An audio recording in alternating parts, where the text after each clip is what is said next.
Hello friends, welcome back to my channel. இன்றைக்கி நம்ம சேனலில் முட்டை வந்து வேக வைக்கிறப்போ எந்த ஒரு கிராக்ஸும் இல்லாமல் ஈஸியாக வந்து உரிக்கிறதுக்கு ஒரு டிப்ஸ் தான் பார்க்க போகிறோம். ஸோ அதுக்கு ஃபஸ்ட்டு நல்லா தண்ணியை வந்து கொதிக்க வச்சுக்கோங்க. ஸோ அதுக்கப்புறம் வந்து இந்த முட்டையை வந்து இந்த மாதிரி கரண்டிக்குள்ளே வச்சு ஒவ்வொன்றா அது மாதிரி விடுங்க. ஸோ ஏன்னா வந்து நம்ம ஃபாஸ்ட்டாக மேலேருந்து விடுறப்ப கூட கீழே வந்து டச் ஆச்சுன்னா கிராக்ஸ் வந்து வரக்கு வந்து சான்சஸ் இருக்குது. ஸோ இது வந்து பிகினர்ஸாக இருந்தீங்கன்னா உங்களுக்கு வந்து யூஸ்ஃபுல்லாக இருக்கட்டும்னு சொல்லி தான் வந்து ஷேர் பண்ணியிருக்கேன். ஃபுல்லாக வந்து ஒவ்வொன்றா வந்து போட்டதுக்கப்புறம் அதோடய ஃப்ளேமை வந்து ஃபுல்லாக வந்து லோ பண்ணிக்கணும். நான் இன்றைக்கி வந்து இந்த 3 வந்து பர்னர்ஸ் அடுப்புலேயே வந்து மீடியமாக எரியும் பார்த்தீங்களா. ஸோ அந்த பர்னரில் தான் வந்து வச்சுருக்கேன். ஸோ நல்லா எக்கெல்லாம் போட்டதுக்கப்புறம் நல்லா லோ பண்ணிக்கோங்க. இதில் வந்து என்ன முட்டை வந்து வேக வைக்கிறேன்னு பார்த்தீங்கன்னா நாட்டுக்கோழி முட்டைன்றனால நான் கரெக்டாக 7 நிமிஷத்துக்கிட்ட வந்து வேக வைக்கிறேன். நம்ம போட்டதுக்கப்புறம் லோ ஃப்ளேமில் வந்து ஒரு 7 நிமிஷம் வச்சுக்கோங்க.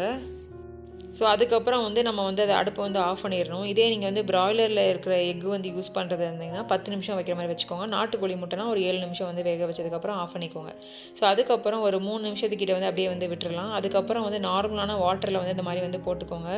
இந்த மாதிரி போட்டதுக்கப்புறம் நம்ம வந்து நல்லா அதை கொஞ்சம் வந்து உருட்டணுன்னா அது ஃபுல்லாக அந்த முட்டையோட ஓடெல்லாம் கொஞ்சம் கொஞ்சம் அப்படியே வரும். நம்ம அப்படியே அதை டிப் பண்ணி தண்ணியில் டிப் பண்ணி வந்து நம்ம உரிச்சோன்னா ரொம்ப ஈஸியாக வரும். சில சமயம்லாம் நம்ம முட்டை வந்து வேக வச்சு எடுப்போம், இது அங்கிட்டு இங்கிட்டு பிஞ்சிட்டு வந்து வரும். ஆனால் வந்து இந்த மாதிரி நீங்கள் மெத்தடில் வந்து வேக வைக்கிறப்போ முட்டையும் வந்து நல்லா ஈஸியாக வந்து அதோட ஓடு உறிஞ்சும் வரும், ரொம்ப சாஃப்டாகவும் இருக்கும். சில சமயம் நமக்கு வந்து கரெக்டாக வேக வைக்கலனா ரொம்ப ஹார்ட் ஆயிரும், இல்லைனா வந்து சரியாக வேகாத மாதிரி இருக்கும்ல. ஆனால் இந்த மெத்தடில் நீங்கள் வந்து ட்ரை பண்ணி பாருங்கள். கரெக்டாக உங்களுக்கு வந்து நல்லா வெந்தும் வரும், ஈஸியாகவும் வந்து அந்த எந்த ஒரு கஷ்டமும் இல்லாமல் ஈஸியாக வந்து உரிச்சிடலாம். ஒரு பிகினருக்கு வந்து கண்டிப்பாக அது யூஸ்ஃபுல்லாக இருக்குன்னு தான் வந்து ஷேர் பண்ணியிருக்கேன்.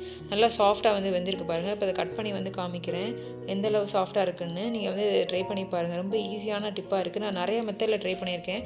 எல்லா மெத்தடையும் ரொம்ப ஈஸியானதுனால தான் உங்களுக்கு வந்து ஷேர் பண்ணியிருக்கேன். நீங்கள் ட்ரை பண்ணி பாருங்கள். இந்த வீடியோ உங்களுக்கு பிடிச்சிருந்தா லைக் பண்ணுங்கள். யாருக்காவது யூஸ்ஃபுல்லாக இருந்துச்சுன்னா ஷேர் பண்ணுங்கள்.